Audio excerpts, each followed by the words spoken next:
Okay, let's get started here. We have a nice crowd today, so I'd like to thank everybody for joining us today in our application workshop series. My name is Erich Rubio. I'm the Chief Executive Officer for Cannabis Real Estate Consultants. So we'll continue to do these workshops for new emerging jurisdictions. In these workshops, we'll be covering a bit on the regulations, tips that you should know how on your applications when you're applying for commercial cannabis businesses, and then how we use our regulatory maps, which are available for our network members and clients. So today we're covering the city of Pomona. We have some amazing presenters today, so I'd really like to thank everybody for joining us.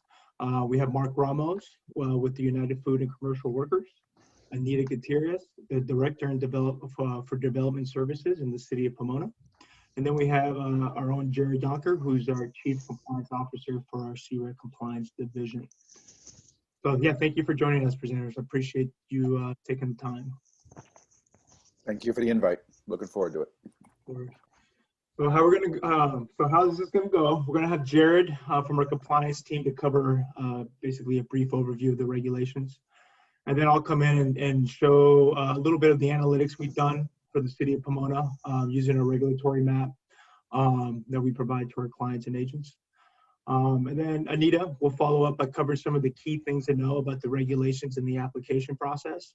And then we'll have Mark close it off, touching on some of the unique things about the Pomona regulations and what is really unique about the model and why other jurisdictions should be adopting something similar. Okay, so let me go ahead and get this started here. So this is our CREC portal. This is where we have our reg maps and a lot of other cool tools and research abilities. So we'll go in here and we'll pull up our reg map for Pomona. And then Jared will have you kick it off, okay? Great, thank you, Eric. Yeah, let me just get in there very quickly. So what we do in our reg maps, we do depends how early it is in the ordinance itself, either it's going through a draft or something that's being final, like Pomona. What we provide is everything that's viable in the city, from what's up for sale, lease, on the market, regulation analysis, a whole market analysis on the commercial real estate in the area, and then we do property due diligence reports and so forth. So for Pomona, we'll kind of start with the reg summary of what's going on. Go ahead and kick it off, Jared. Thank you, Eric. And thank you, everyone, for joining us today. Happy Friday. Hope everyone is home and safe. We're excited to present to you some of our findings on the CCPP, commonly referred to as the Commercial Cannabis Permit Program for the city of Pomona. My name is Jared Yonker. I am the Chief Compliance Officer for CREC Compliance. We work regularly with property owners and cannabis operators in obtaining both entitlements to properties as well as regulatory licensing on the municipal and state level. So let's take a look at Pomona, a little bit of background. In April of 2019, the Pomona City Council adopted Ordinance 4257, which again commonly referred to as the Commercial Cannabis Permit Program. This made it possible for the city to issue permits for commercial cannabis businesses within city limits. Allowable uses under the ordinance included manufacturing, indoor cultivation, distribution, testing, micro-business, and retail storefront, which allows for delivery. Since April, the city has been working to put together an application packet, the zoning regulations, and other requirements for commercial cannabis businesses. And on November 4th, 2019, the City Council approved the Cannabis Overlay Zone Map on its first reading. So let's talk a little bit about the zoning. Manufacturing, indoor cultivation, distribution, and testing laboratories are approved for sub-areas 3 and 4. Micro businesses are approved for sub-area 3. Retail storefronts approved for sub-areas 1, 2, and 3. Also make a note that Anita mentioned to us yesterday. She'll probably touch a little bit more in detail on this, but the zoning verification letter form is required by April 16th, and I believe they're expecting a 3-day turnaround on that. Distance requirements All commercial cannabis businesses cannot be located within 1,000 feet of the property line of the following uses. That would be schools K through 12, daycare centers, youth centers, and recreation centers. The specifics on that measurement is that the line is measured in a straight line from property line of restricted use to the closest property line of the cannabis business. The ordinance has implemented caps and some limits to operations. There will be a total of 2 storefront retail licenses available, 2 micro businesses licenses available, and a total of 4 with any combination of manufacturing, cultivation, and testing available. Let's see, indoor cultivation allows up to 22,000 square feet or 10,000 square feet of max canopy in the case of micro business licenses. Let's see, let's talk a little bit about the application requirements. So the application is point-based with a total allotted amount of points of 1,000. That's going to be divided into the following sections. A business plan worth 350 points, and that's going to include operations and financial pro forma, qualifications of principles, environmental mitigation plan and benefits, and public benefits. The next section is worth 200 points, and that's safety and security plan. Next section would be neighborhood integration plan worth 200 points, which will cover your community contributions and involvement. Fourth section would be labor and employment plan worth a total of 150 points. This includes your labor peace plan, collective bargaining agreement, and living wage and benefits plan. And finally, you will be required to submit an air quality plan worth 100 points. Finally, we'll touch a little bit on the city's equity applicant program. The city offers a waiver of phase 1 through 4 application fees for applicants who qualify as equity applicants. It's a mouthful. The qualifications for the equity applicant program would be that the applicant has lived in the city of Pomona for the past 5 years, has a cannabis-related conviction on file, and has a 51% or greater ownership stake in the proposed commercial cannabis business. That's probably the extent in which I will go before handing it over to Anita. Again, thank you for everybody for joining us. If there are interested parties who would like to submit an application for the City of Pomona's commercial cannabis program, that is a prime candidate for who we work with. So please feel free to send any questions you may have through the Zoom meeting. I can also be contacted directly, Jared, J-A-R-E-D, at CREC.us. We would be happy to work with you on getting a successful cannabis application submitted with the City of Pomona. Eric, I will hand it back to you. Thank you, Jared. And yeah, before I pass it on to Anita, I was going to show some of the things that you're discussing on the regs and show how these reg maps work and a little analytics of what's been going on in the city.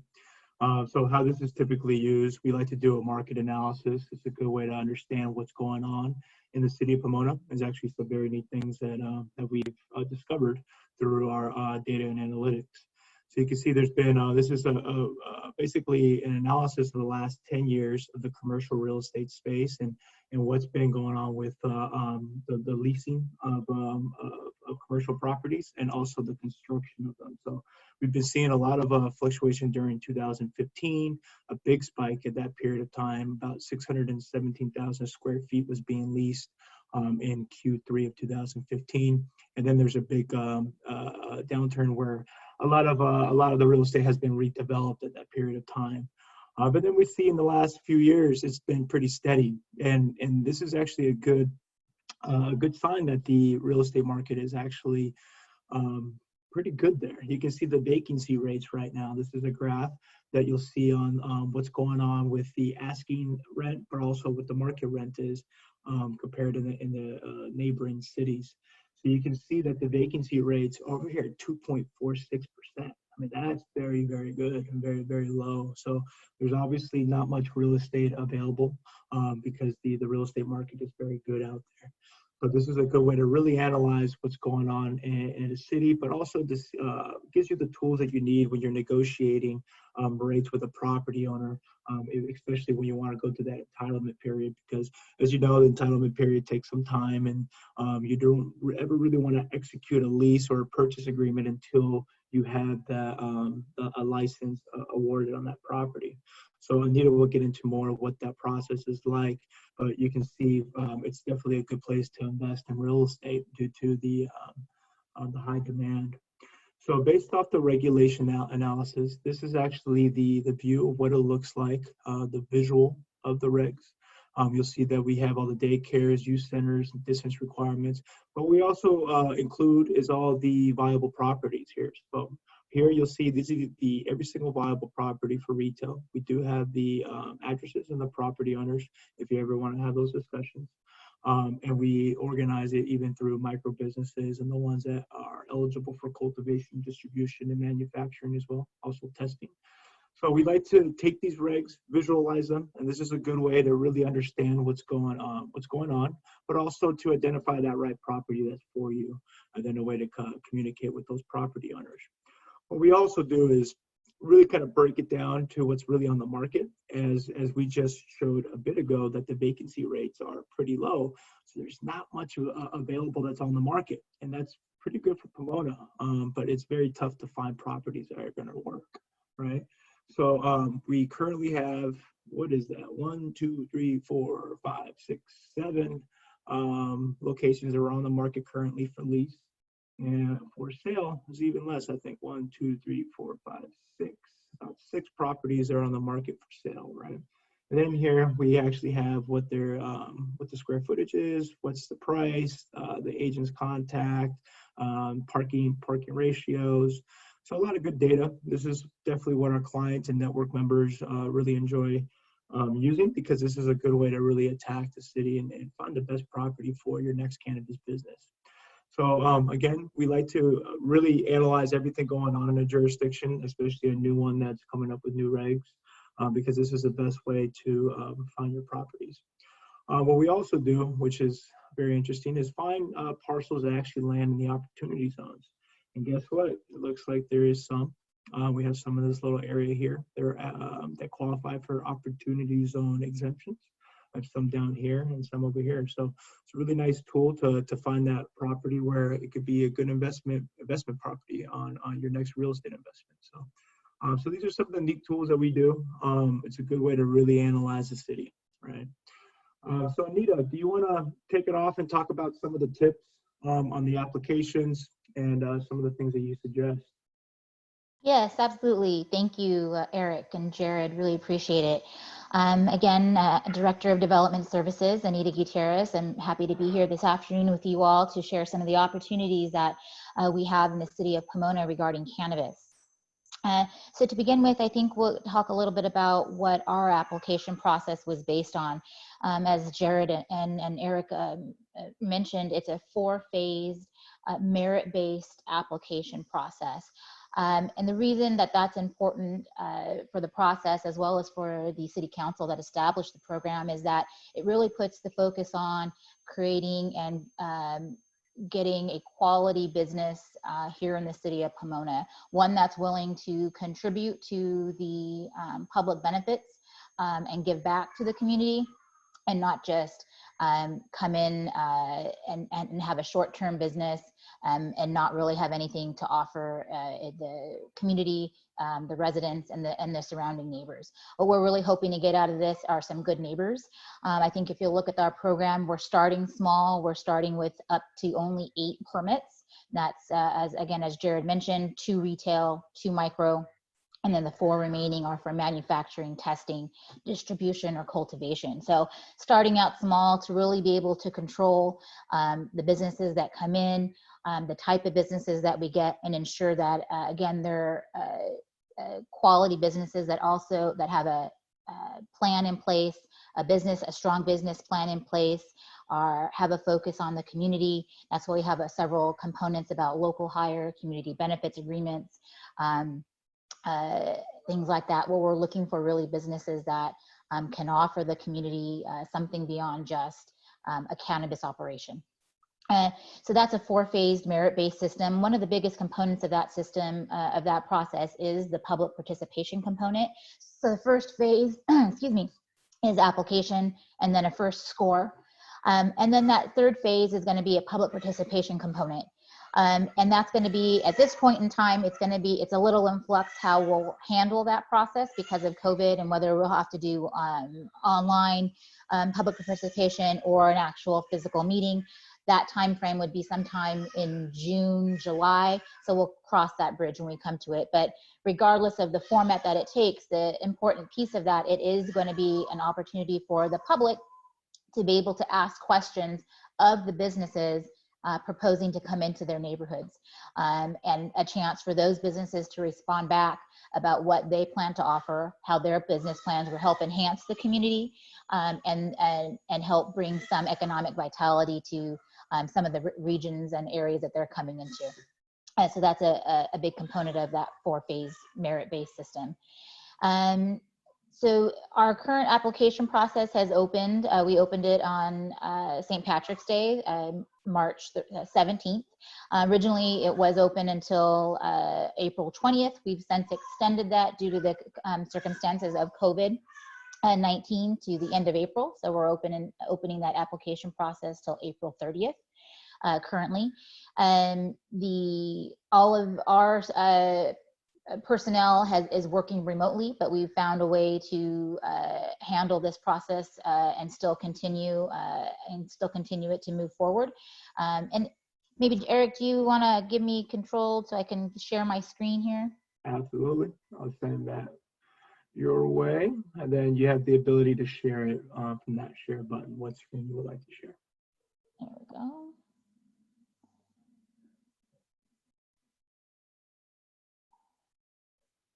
There we go. Can you see that? Yes, ma'am. Great. Okay, so this is our website, our commercial cannabis website. The short link to this is bit.ly /cannabis, and I'll type that in so you guys can see that because it's rather a long URL. So bit.ly /Pomona.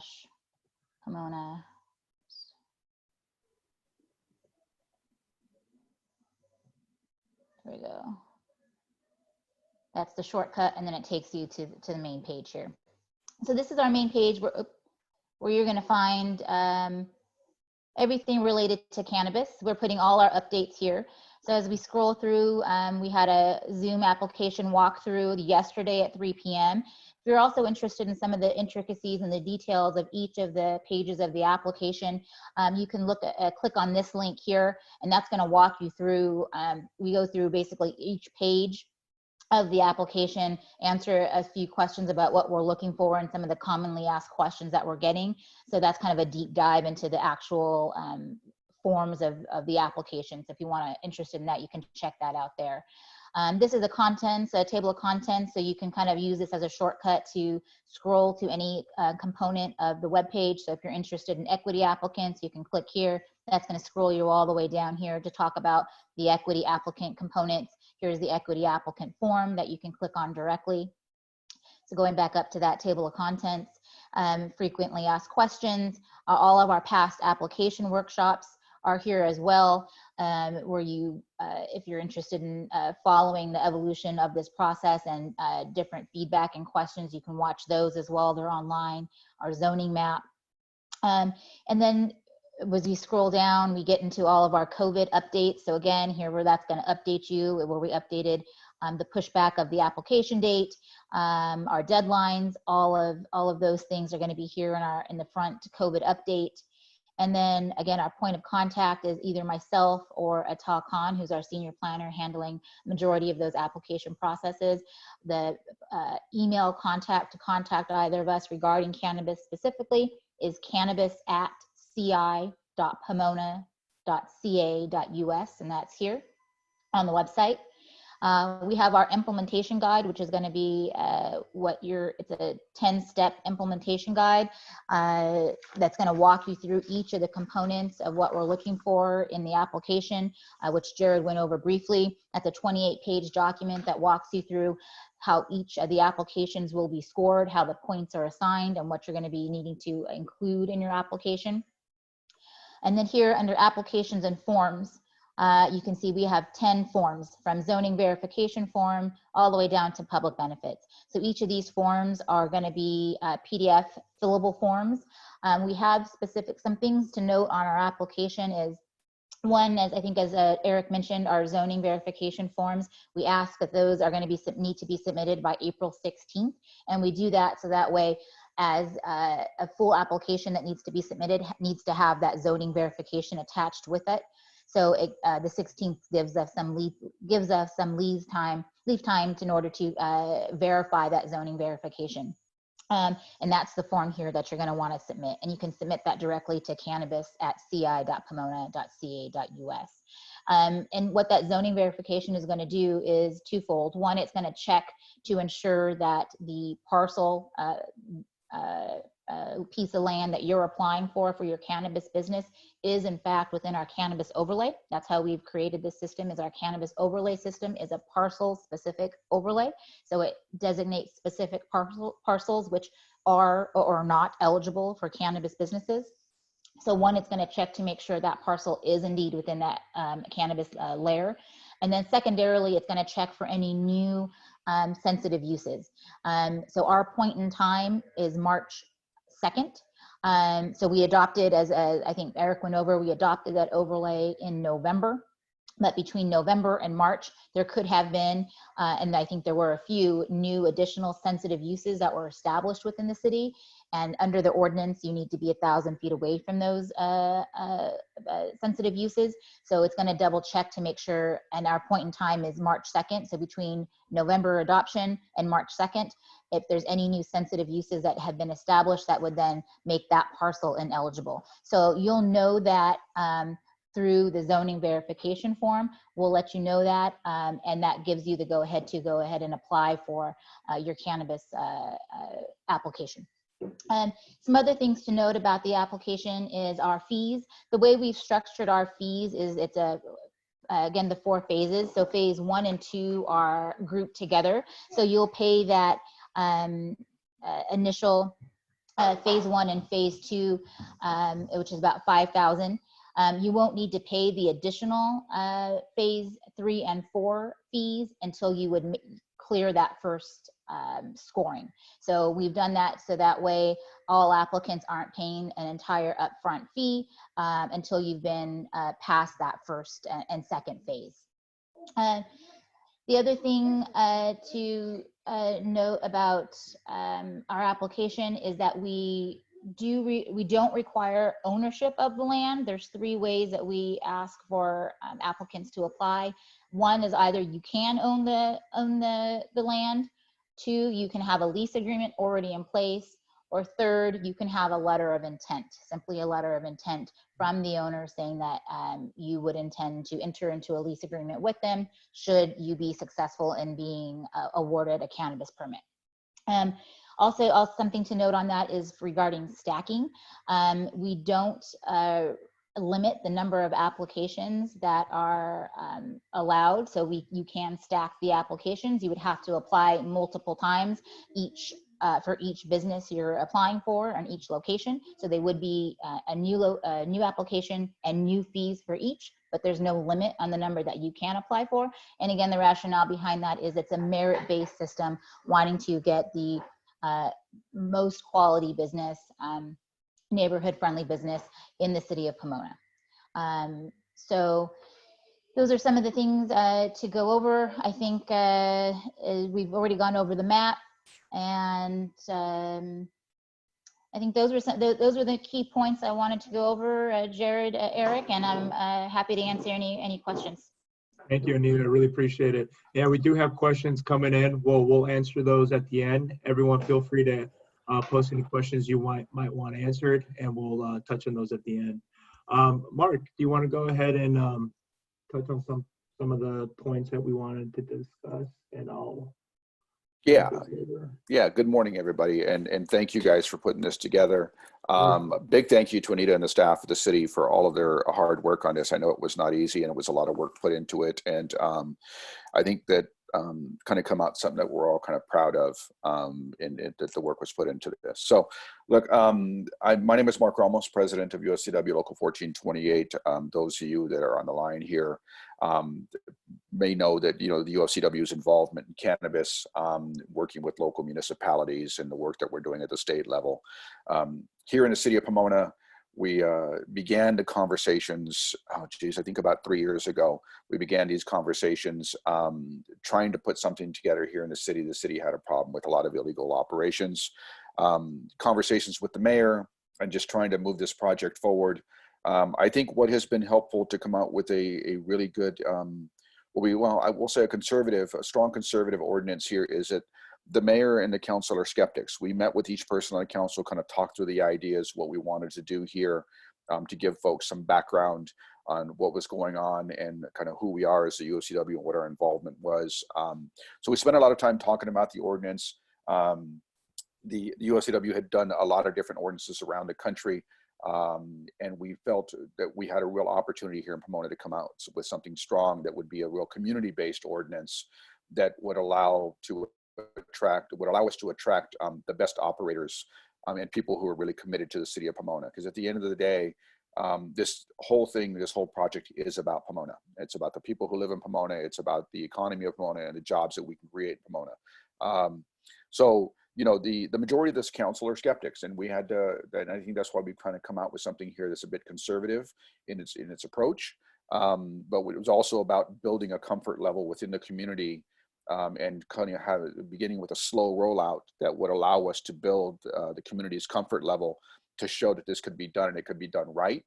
Pomona will be the first city. El Monte is open now, but Pomona is really the first city out in this area that's kind of stepping off and doing this. So as Anita mentioned earlier, the city in our conversations really began talking about looking for people who were going to contribute to the city and make sure that the jobs and everything was Pomona centric.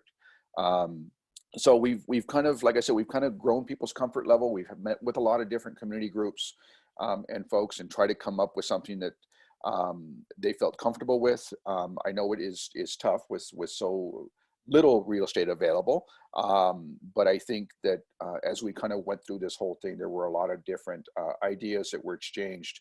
And so, you know, we took the mayor kind of on a trip, mayor and another councilman. We took him to Long Beach to show them what a legal operation looks like. And it really did I think it did a lot of good to move the project forward, that the mayor could see that it wasn't the cannabis industry and the retail end of it wasn't what he was seeing in the city of Pomona with all the illegal operations. They weren't all the same, but these were actually legitimate businesses that were looking to contribute to the city to kind of move this idea forward. And that did a lot of good. And that really kind of opened the door for us to have a conversation. The UFCW, we represent folks who work in the retail, grocery stores and retail drugstores. So we also have members who live in the city. So our commitment or our focus here was not just about trying to put an ordinance forward that would do something for the city, but it was also trying to make sure that our members that live in the city and their kids that live in the city were protected and safe, and was part of the reason why we began this project, because we knew what was there wasn't safe. So the community component that you're going to see here through a lot of this idea that we've talked about for us, the UFCW, it's about the jobs, it's about community. And I think folks have a real opportunity, a real unique opportunity here to kind of make sure that they're really contributing to the city. That community presentation is going to be really important for folks. So I would encourage folks to make sure that you're really doing your outreach and doing your research on the city of Pomona. Pomona is a city of about 175, 180,000 people, but it's really a small city. A lot of folks are really committed to this community and they love their community. That local hire component in the ordinance is like 30%, but I would encourage every single one of you to shoot higher. And not only that, but I would encourage every single one of you to make sure that part of your management team comes from Pomona, that you're creating career opportunities for people, because those are going to be really, really important aspects to this thing. And with so few licenses available, you can see it's going to be a very competitive process. And so when they look at these things, and the good thing about Pomona is these folks are engaged. When they do those community presentations, there will be turnout and people will be asking you a lot of hard questions about what you're going to do for the city, and how you plan on being a contributor to the city and not an extractor. So we, here for us, it's about, at Local 1428, we are looking for partners also. We know there's a lot of good applicants coming. And we're looking for partners that, because we're looking to do in Pomona is, I think what we've done in Pomona is very unique, and it's becoming kind of a standard with this merit-based system and the language that the point system we put in place there. We're starting to see it show up in different places. The city of Amani is using it. We know that there's other cities that are looking at it. Other cities are actually looking to go back and revise their selection process and implement the Pomona process. So also what we've looked at doing here is the idea of, I know part of the challenge for a lot of the operators and everybody is that every city seems to be doing something different, that it changes from city to city, community to community. And so you guys are constantly having to adjust, move, change.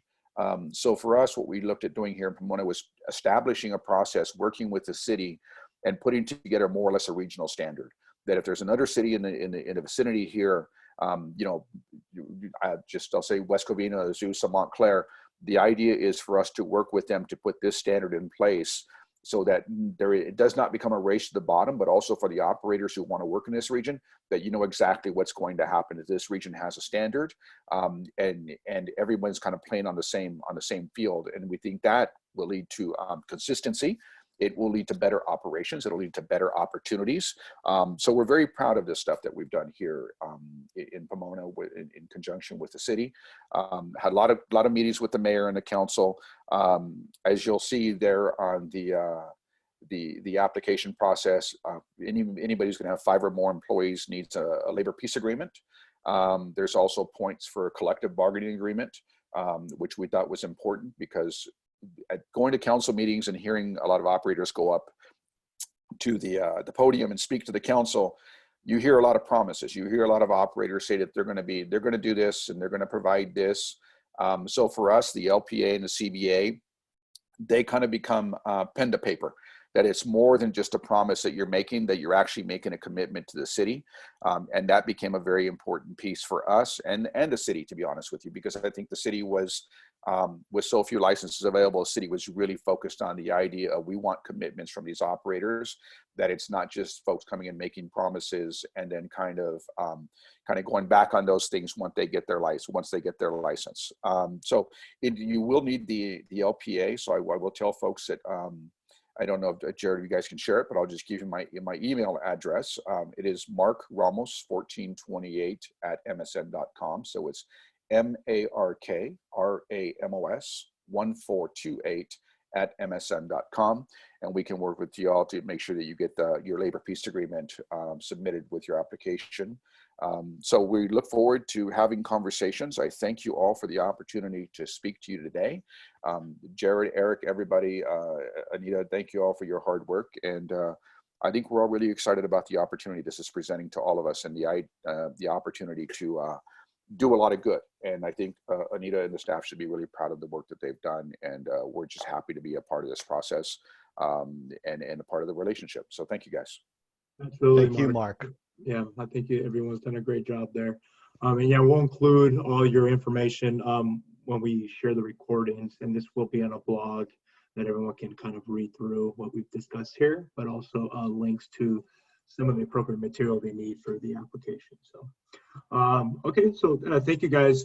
We do have some questions here, so I'll just kind of read through them and then we'll choose who's best to answer those. We do have a question from Alfonso. I'm a California cannabis event organizer. What will be my best approach moving forward?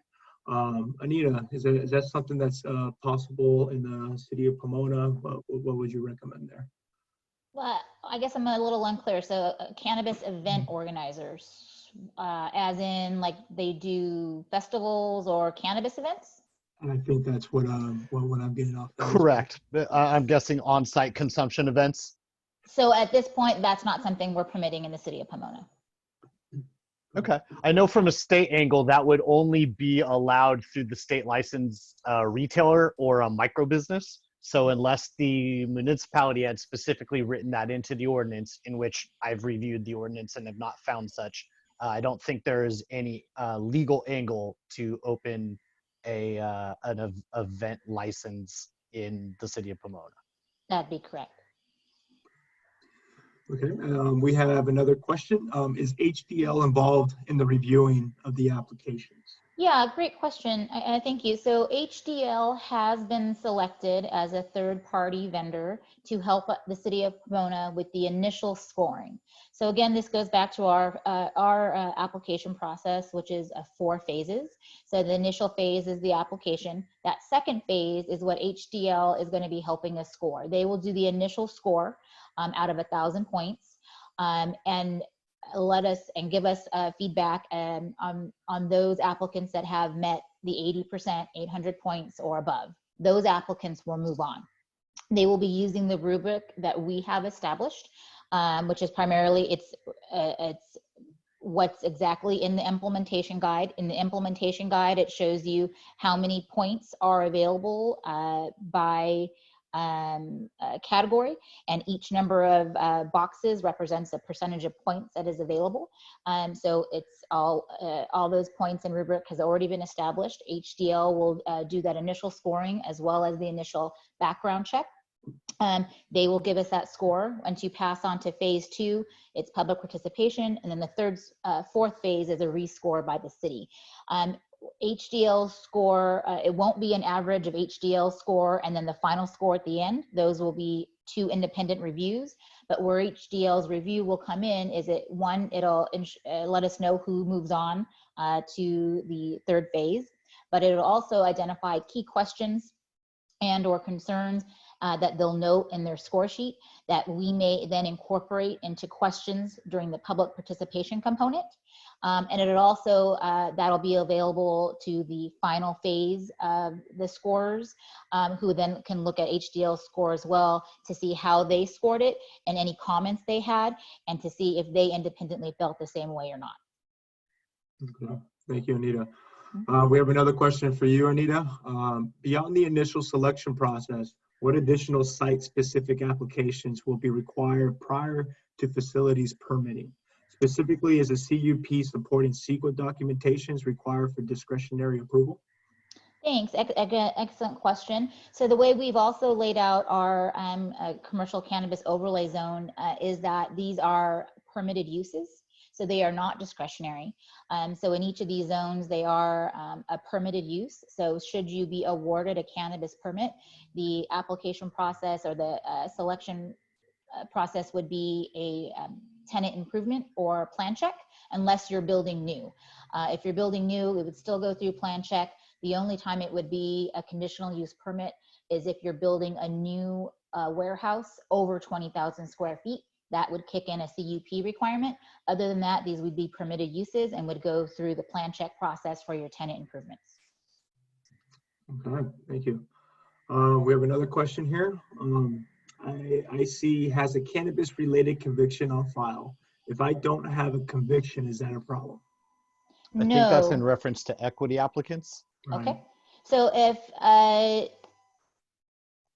equity, well, so yes. So in order to be eligible for an equity applicant, you both need to have been a resident within Pomona within the last for the last 5 years and have a conviction on file. Okay. This is a question from Mark.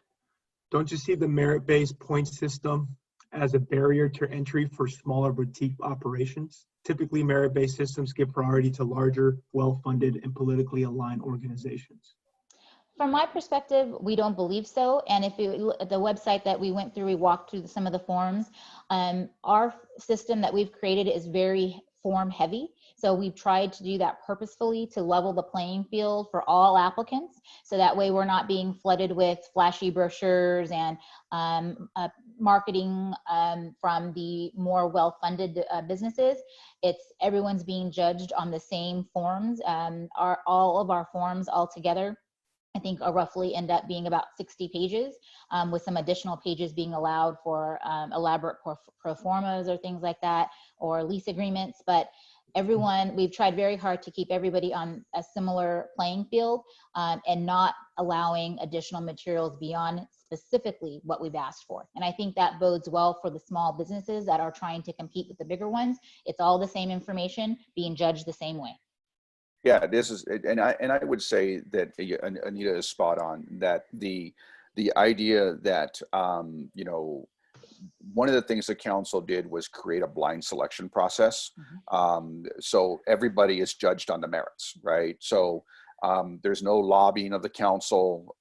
It is like I said, it's blind selection. So it's all based upon the merit of your application and what you bring to the table.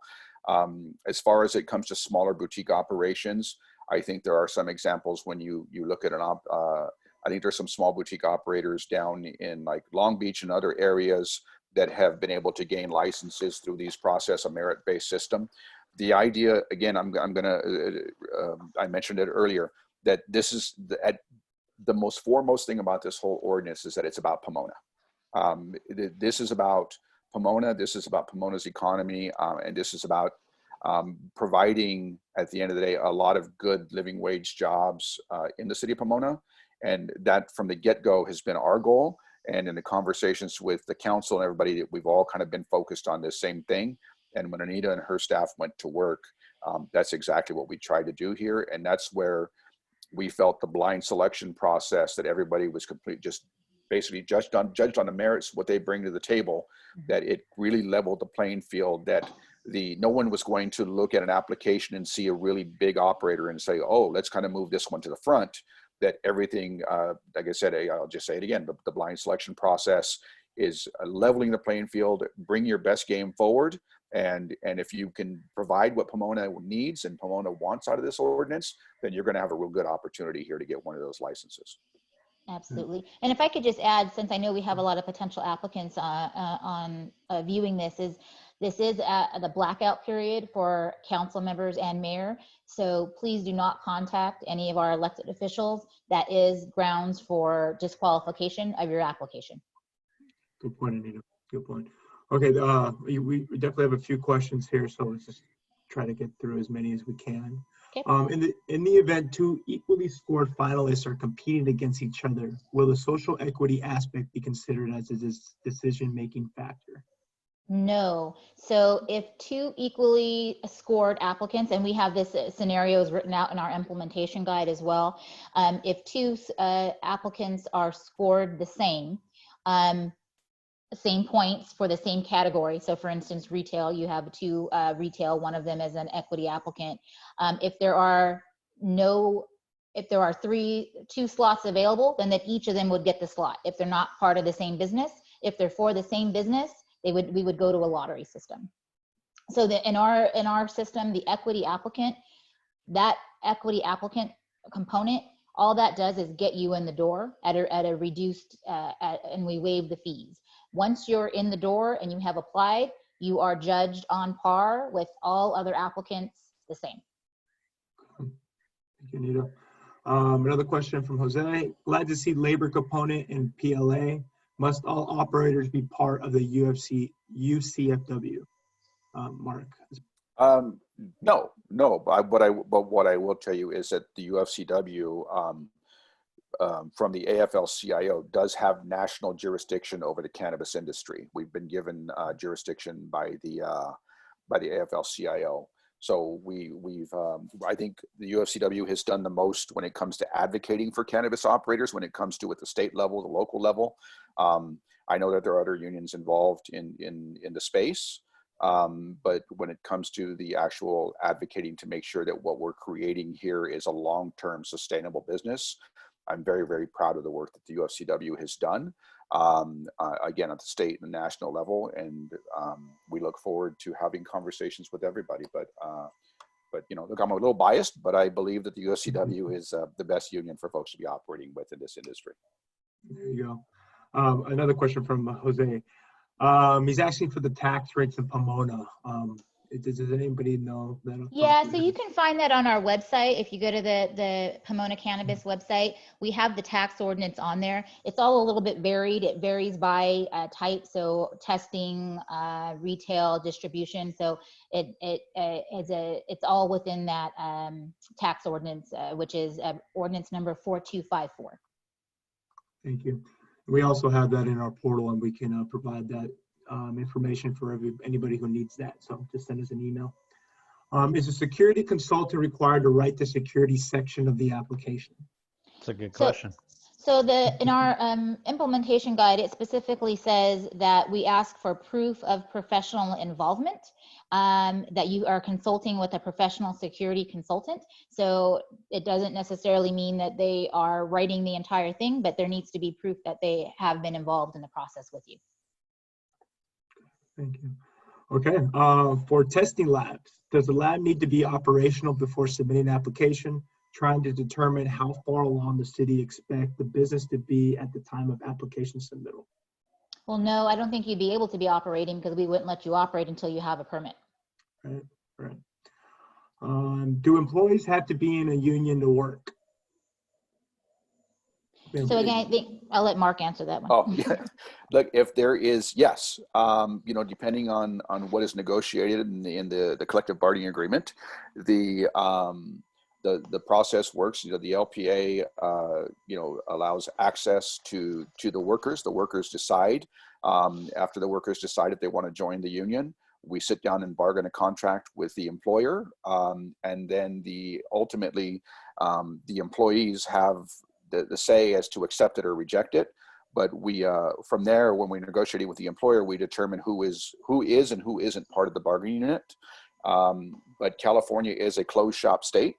So whoever is determined to be in the bargaining unit would need to be a member of the union. Correct. Thank you, Mark. And then this is just a follow-up question to one of the previous questions, but it has to do with the equity applicant. He just wants to confirm, are you saying that I need to have a conviction on file in order to be an equity applicant? Yes, that's correct, because the point in that equity applicant component was to help alleviate and make some of the, address some of the issues of the war on drugs, and specifically provide an avenue for those people that have been affected by the war on drugs and have a conviction to help them enter the application process. Perfect. All right, I think we went through all the questions. This was very informative. Hey, thank you, Anita, Mark, Jared, for jumping on this. This has been great. Thank you, guys. Thank you very much. Appreciate it. And please feel free to reach out to us at Pomona. Again, it's cannabis@ci.pomona.ca.us. Yep. Yeah, Same. I know you guys will put my email in there. My email's too long, but I know you guys will put it in all of the contact information. So look forward to speaking with everybody. Right, we'll put this all together. We're going to send an email out with the recording of this with nice content on there. If you guys haven't yet, subscribe to be part of the CREC network. A lot of valuable information in there, just as our reg maps, access to our compliance team. If you guys need any assistance with any application work, Jared and our team is ready to go to assist you. If you need some properties, let us know. We're in contact with some of the property owners out there, and we have some available. If you need reg maps for any other cities, these things are available for any of our network members as well. Stay tuned for our next application workshops. I think we'll be doing Fresno next and a few others. But again, thank you everybody for joining us today. Really appreciate it, and I hope this was all informative for everybody. Have a good day, guys. Thank you. Thanks, everybody. Be safe. Thanks, everyone.